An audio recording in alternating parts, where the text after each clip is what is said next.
Hello, friends. The topic that I wish to discuss with all of you today is trending, it's hot, and has garnered a lot of attention. The very fact that it has taken media by storm is because the society really empathized with the situation and is deeply, deeply concerned. Of course, Atul Subhash ka suicide case. कौन उससे familiar नहीं है? Everybody has seen what has happened, what has transpired. That long video is a cry for help, not only from Atul's side, but from society at large and in general also. This means that there was a silent simmer, silent unrest asking for attention, and it has overflowed like lava. पूरी society में बहुत गुस्सा और रोष है. These cases can be the biggest enemies of those women who are genuinely in need. I would like to tell people, maybe like his wife and many other who have put cases on men, आप लोग उन women के लिए बहुत बड़े enemies हों जो बहुत genuinely traumatic situation से गुजर रही हैं, who are having genuine problems where their husbands are torturing or in-laws are not good. आपने उन सबके हाथ पैर काट दिए अपनी selfish reasons के लिए, जिन वजहों से ये लॉ बना था. You have just killed those reasons now, because so many of such cases are there where hapless in-laws, relatives are, either going to jails or fighting cases, losing money, losing houses for no reason. That is why there is a reverse phenomenon that is happening. And now police, society always says, ये ladies बहुत झूठे case डालती हैं. आपने अपने वजह से बहुत सारी नीडी women की लाइफ खराब कर दी है, उनका केस खराब कर दिया. So the women who misuse this law, which is meant to protect the actual weak victims, these women should be given very, very strict punishment. Exemplary punishment मिलने का provision होना चाहिए ताकि बाकी नीडी women उनका केस ना खराब हो, उनके ऊपर से किसी का फीलिंग सिंपैथी ना चली जाए.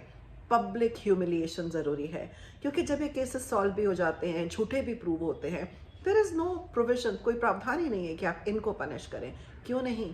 किसी ने किसी की लाइफ के इतने साल ख़राब किए हैं, इतना प्रॉब्लम दिया है, इतना स्ट्रेस दिया है, उससे पनिशमेंट क्यों नहीं? तो these things are extremely extremely important.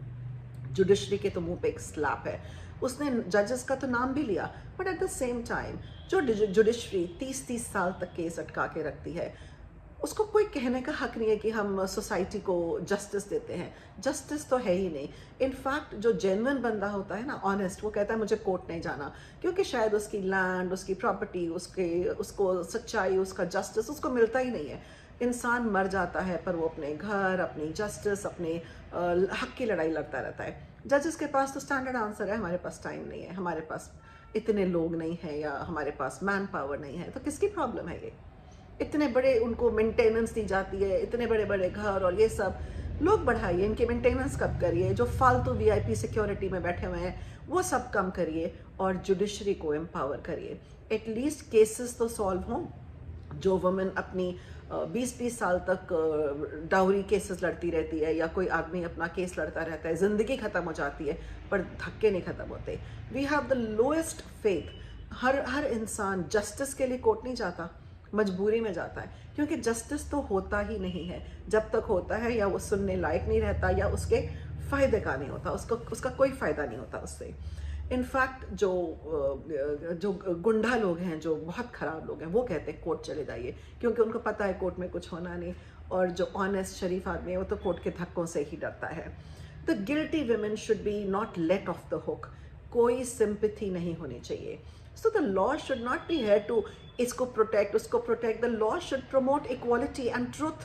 कि ये नहीं है कि एक जेंडर को प्रोटेक्ट करना है, या आपने एक रिलीजन को प्रोटेक्ट करना है, या एक कास्ट को प्रोटेक्ट करना है. आपको सबको इक्वली प्रोटेक्ट करना है. यहाँ तो लगता है मेन के लिए कोई लॉ ही नहीं है.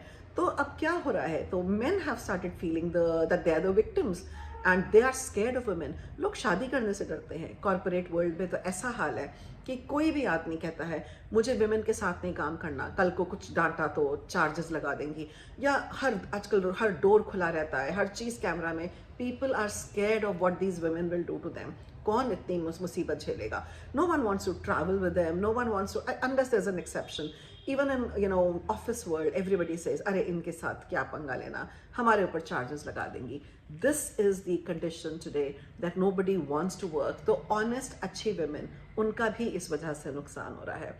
तो ये लॉज जब टिरानिकल हो जाते हैं, जैसे SC/ST लॉ है, किसी को बोलने के लिए भी अब वो धमकी लेके चलते थे, लोग इतना घबराते थे कि ये लोग काम भी नहीं करते थे तो भी इनसे करते थे. या किसी को बोलना मैं तुम पे डाउरी केस या सेक्सुअल हैरेसमेंट केस डाल दूंगी, लोग इतना डर जाते थे कि उनको कुछ जायज़ बात भी नहीं बोल पाते थे. All this is terrible. हम इनको प्रोटेक्ट नहीं कर रहे हैं, हम इनको खराब कर रहे हैं. तो नतीजा क्या हुआ? रिजर्व कैटेगरी के लाखों लोगों को काम करने की जरूरत ही नहीं है. और जो हमारी गवर्नमेंट हर एक को आप फ्री बहना ले लो, आप फ्री पैसे ले लो, आप फ्री ले लो, आप पूरी सोसाइटी को कह रहे हो काम मत करो, बस हमें वोट दो, हम आपको फ्री सब कुछ देंगे. चाहे आप फ्री बिजली ले लो, पानी कुछ भी ले लो, वोट हमें दे दो. तो ये जस्टिस नहीं हो रहे हैं हमारी सोसाइटी में, प्रोटेक्शन नहीं हो रही है, बिगाड़ना हो रहा है. आज ऐसे हालात में हमारी सोसाइटी है, इनकॉम्पिटेंट लोग हर जगह बैठे हैं क्योंकि हमारे लॉज इतने खराब हैं. वो लोगों को जो सही काम है वो करने से रोकते हैं और सही चीज़ को प्रोटेक्ट नहीं करते. We have to have gender neutral laws. और हर लॉ जब बहुत ड्रेकोनियन हो जाता है वो it comes back to bite you. आपको कई डाउरी लॉज वापस करने पड़े और आगे फिर ये वाले लॉज भी बदलने पड़ेंगे. अब मेन के फेवर में भी सोचना पड़ेगा. SC/ST लॉज को भी आपको थोड़ा देखना पड़ेगा कि कोई बिना बात के तो नहीं यूज़ हो रहा है. हर लॉ जब बनता है शायद इंटेंशन ठीक होती है, पर शायद हमारी सोसाइटी, हमारी जुडिशरी को बैलेंस नहीं मेंटेन करना आता कि जस्टिस देने के चक्कर में उसको ड्रेकोनियन कर देते हैं. इवन जेंडर डिटर्मिनेशन अब शायद ज़रूरत नहीं रही है, पर जो कहते हैं ना चल गया, जो चीज़ चल गया कौन बदलेगा, हर चीज़ हमारे लिए काउंटर प्रोडक्टिव होती है और सोसाइटी को हार्म करने लगती है. आई नो मेनी मेन आजकल जो शादी करने से मना कर रहे हैं, दे रिफ्यूज, दे सेड कि इतनी हैरेसमेंट देख रहे हैं, छोटी छोटी चीज़ों के पीछे हमारी फैमिलीज फंस जाएंगी, men don't want to marry. तो ये क्या सोसाइटी का भला हो रहा है? आप ट्रुथ प्रमोट करिए, ब्लाइंडली किसी एक जेंडर को प्रोटेक्ट नहीं करिए. वो जो बेवकूफ़ी की बातें, विमेन रिजर्वेशन कर दो, ये सब कर दो. मैं कॉम्पिटेंट पर्सन कम, अपॉर्चुनिटी बराबर दीजिए विमेन को, वो मत लीजिए. आगे रिजर्वेशन तो बेवकूफ़ी है, आपने एक हाल तो देख ही लिया ना. फिर इनकॉम्पिटेंट विमेन भी आनी शुरू हो जाएंगी. इंसान को उसकी काबिलियत पे treat everybody equal in law. Don't favour either gender, a caste, a community, a religion और anything. It's time to take a reality check.